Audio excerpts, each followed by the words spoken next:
Assalamualaikum warahmatullahi wabarakatuh. Kembali lagi bersama saya Adriang. Sebelumnya saya juga minta maaf kepada teman-teman semua ya, karena sekitar 3 sampai 4 bulan kemarin saya nggak bikin video mengenai hasil dari pertanyaan saya terakhir Q&A tentang mengelola hutang piutang. Hal itu tersebut dikarenakan saya udah sekitar 3 sampai 4 bulan kemarin ya, itu fokus di mengelola usaha baru saya di bidang kuliner, di mana saya juga sebelumnya nggak ada pengalaman ya di usaha kuliner itu. Dan alhamdulillah responnya secara market mendapat respon yang baik.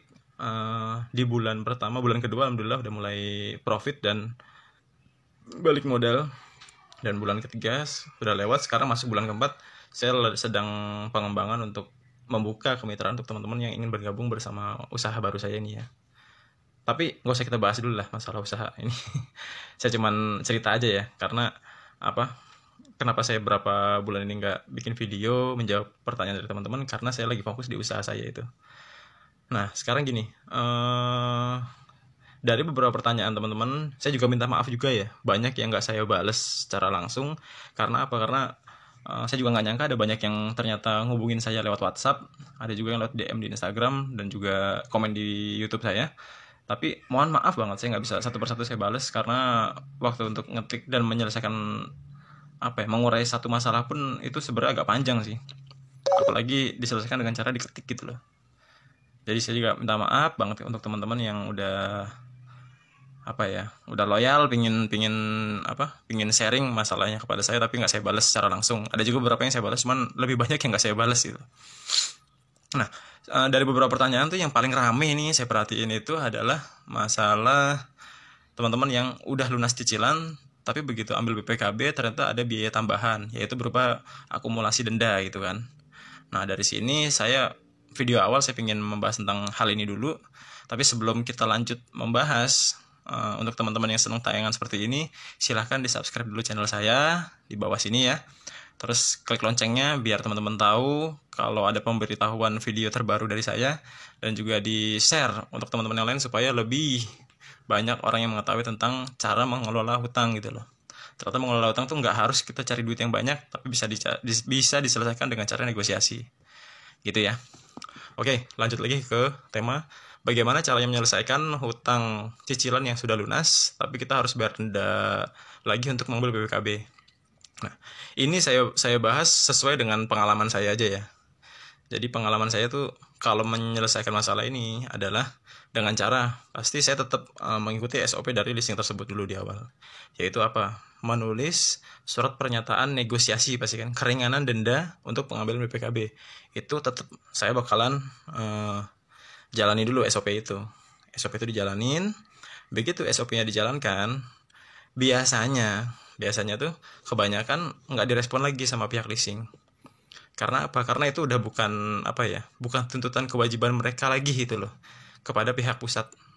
Jadi setahu saya dan ngobrol saya sama orang-orang leasing yang udah kayak kolektor apalah yang pernah saya nego itu, mereka pun mengakui kalau uang denda itu lebih ke profit cabang jadinya.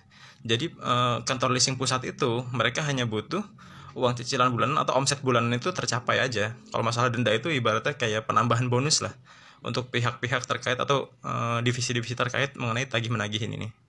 Terutama kolektor ya, paling tinggi bonusnya kalau dendanya banyak yang terselesaikan gitu loh. Itu pengakuan dari mereka sendiri loh, yang sering saya ajak ngobrol kalau saya lagi ditagih dulu nih. Kenapa mereka dendanya nanti belakang-belakangan, karena begitu terakhirnya bisa diakumulasi dan lebih banyak nanti bonusnya tiap bulan untuk para kolektor, terutama akhir tahunnya nanti juga gitu. Jadi dari situ saya langsung berakumulasi kalau denda angsuran itu adalah ibaratnya gini lah, bonus dari si kolektor dari para konsumen gitu loh. Gitu nggak logikanya? Gitu. Jadi pengalaman saya gitu ya.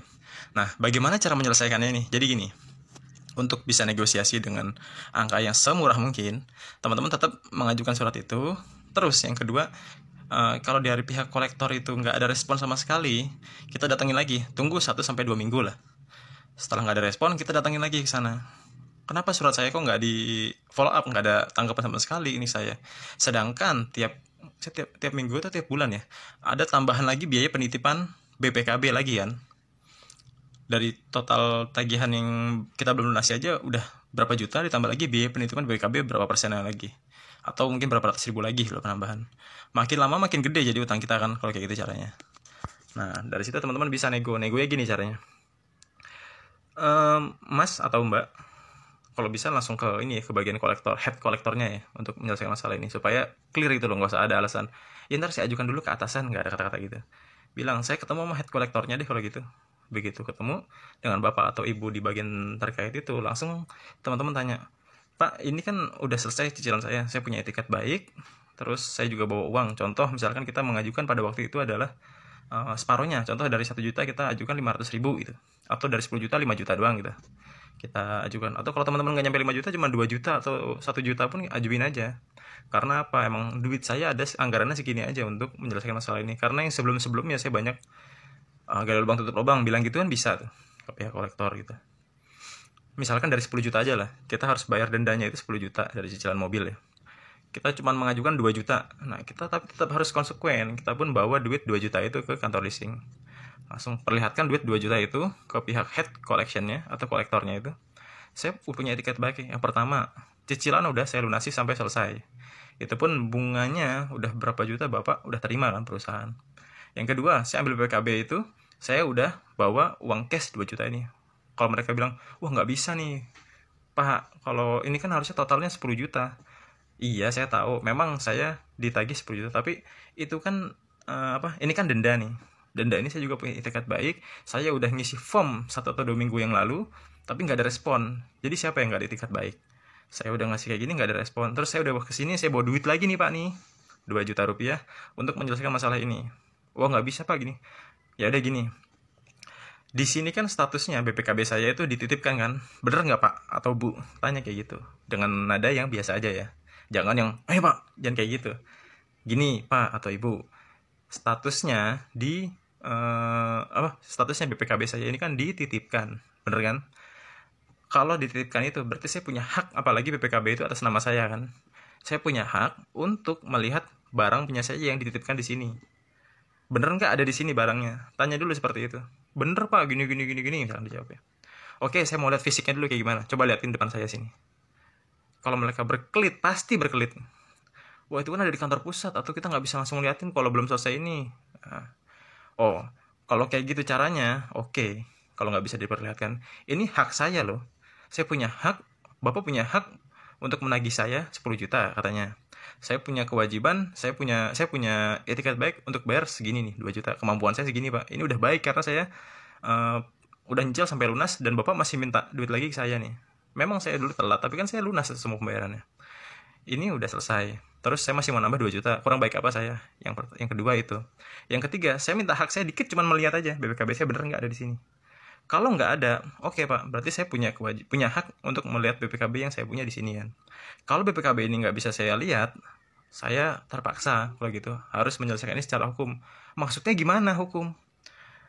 Saya nggak percaya sama perusahaan ini kalau BPKB saya memang disimpan oleh perusahaan ini.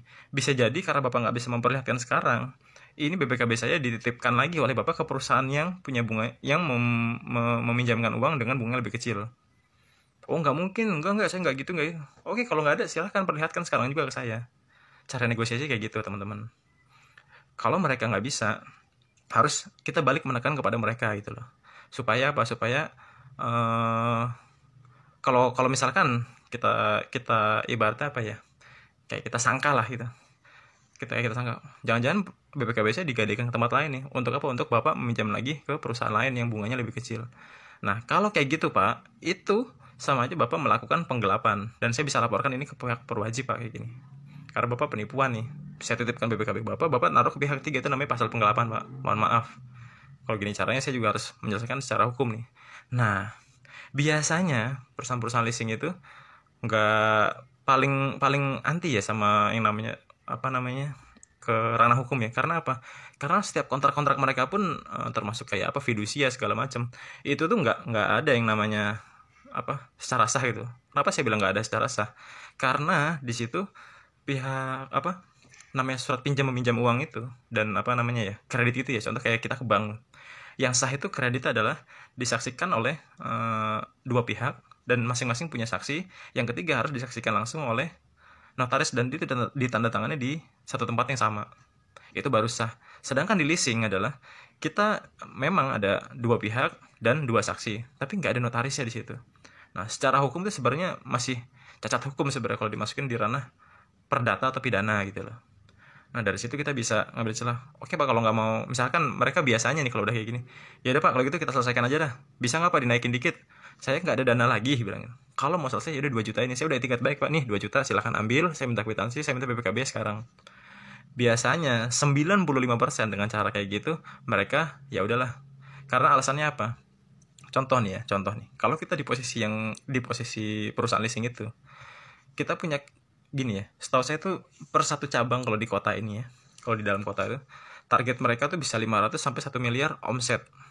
Nah, kalau mereka hanya kehilangan omset di bawah 5 juta atau di bawah 10 juta, mereka ya udah tutup mata lah. Karena apa? Denda itu pun mereka nggak ada kewajiban kok ke pihak pusat gitu loh. Denda itu hanya untuk kalau kita ya, dari 10 juta nih, 10 juta kita hanya bayar 2 juta, akhirnya dia kena 8 juta kan. 8 juta itu bukan tanggung jawabnya mereka ke kantor pusat leasing itu, tapi untuk bonusnya mereka sendiri yang jadi berkurang. Itu aja sih. Toh cuma 1 atau 2 customer doang kayak gini kan, sisanya nggak ada. Jadi kesimpulannya, biasanya kalau udah kasus kayak gini kita akan dikasih kemudahan. Supaya apa? Supaya mereka nggak mau ribet-ribet lah. Customer gue juga masih banyak kok yang lain, cuma 1 doang yang ribet gitu. Akhirnya kita dapat BKB kita di hari itu. Atau kalau misalkan kita berbaik hati ya tambah 500.000 atau 1 juta lagi jadi 3 juta lah contohnya. Kalau kita punya duit itu juga ya. Nah, teman-teman bisa coba cara ini, mudah-mudahan berhasil. Ini yang udah saya pelajari dan saya praktekkan di kasus saya sebelumnya. Nah, jadi supaya mudah-mudahan cara ini bermanfaat untuk teman-teman, saya tunggu ya testimoninya ya, untuk teman-teman ke nomor WhatsApp saya 08821 2429 450. Semoga bermanfaat. Jangan lupa kalau sudah selesai banyakin sedekah. Terima kasih. Assalamualaikum warahmatullahi wabarakatuh.